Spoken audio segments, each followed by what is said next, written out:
I'm Richard Gage with Architects and Engineers for 9/11 Truth. We're here in Sydney with Jan Utzon, son of the great Jorn Utzon, who designed the Sydney Opera House. Jan, 1 year ago, saw fit to sign our petition after being introduced to the Architects and Engineers for 9/11 Truth and the need for a new investigation into the destruction of the 3 World Trade Center high-rise towers. We are so great to be able to meet you, Jan. And nice to meet you. Yes, tell us just a little bit about, if you would, your father and the creation of this iconic world-class image that 2/3 of the people in the world now recognize instantly.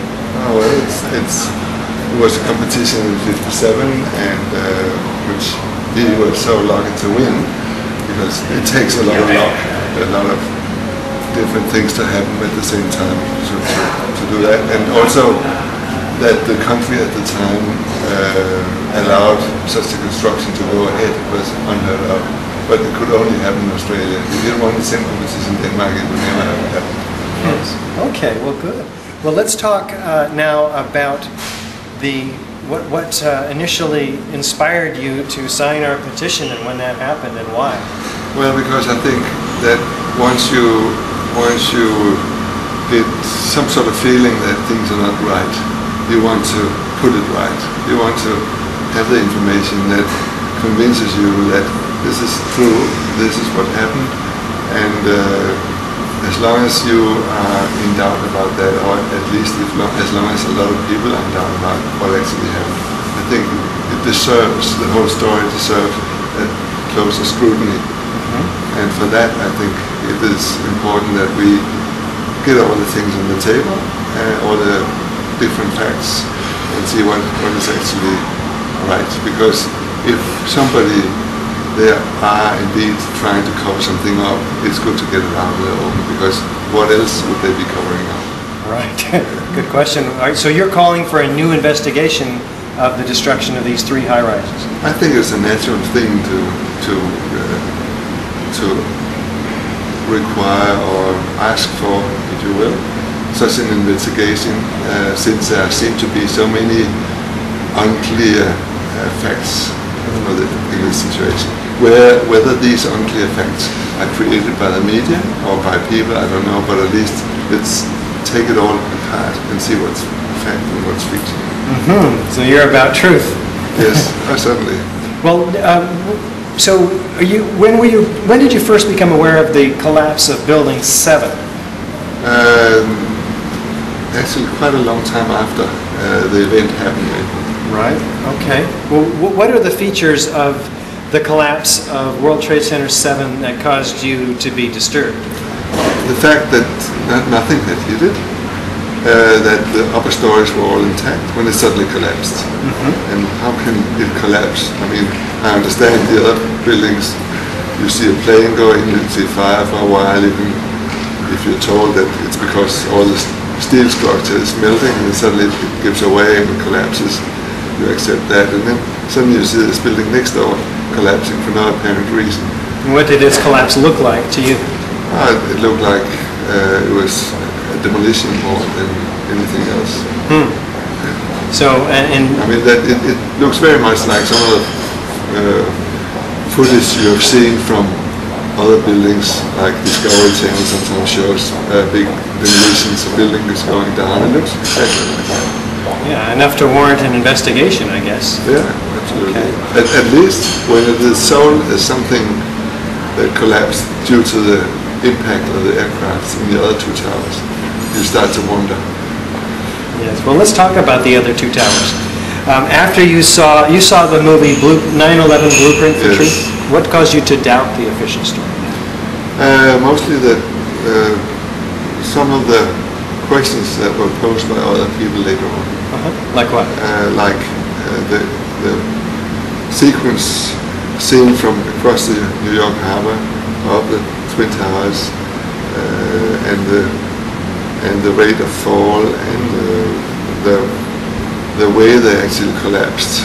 Yes, these buildings collapsed at 2/3 of free fall speed. Yes. That's like almost free fall. It is, yes. So it would bother you that 80,000 tons of structural steel would somehow give way.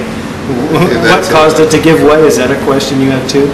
Yeah, well, of course, I don't know of any other building that has been demolished, if you say that, in such a way.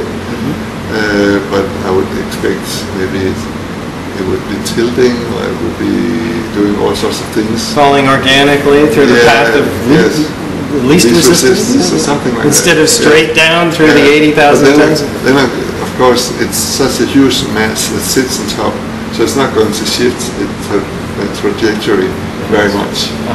So therefore, I've accepted the story as it has been explained. As did I for 3.5 years. Regarding that mass, we found that that 15-story section above the rest of it, above the jet plane impacts, we found in the videos that it has destroyed itself in the first 4 seconds.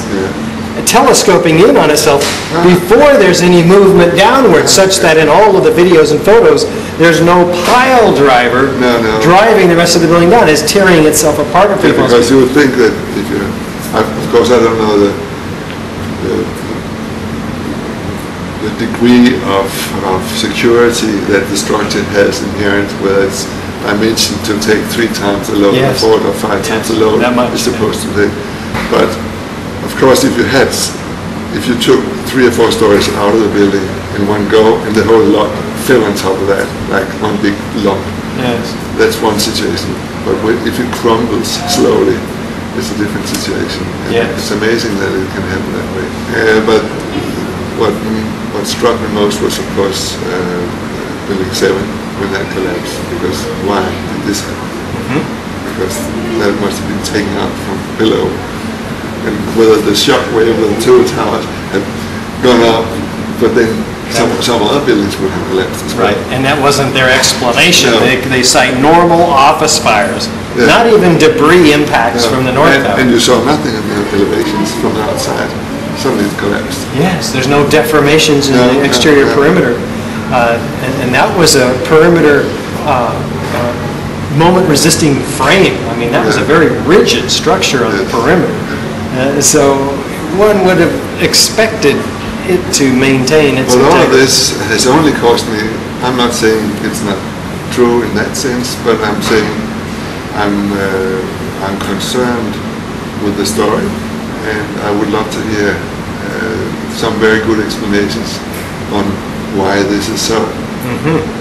Okay, so are you willing to talk to your colleagues in the architecture and engineering fields about your signing our petition and inviting them to take a look? I would love to discuss this in a wider forum.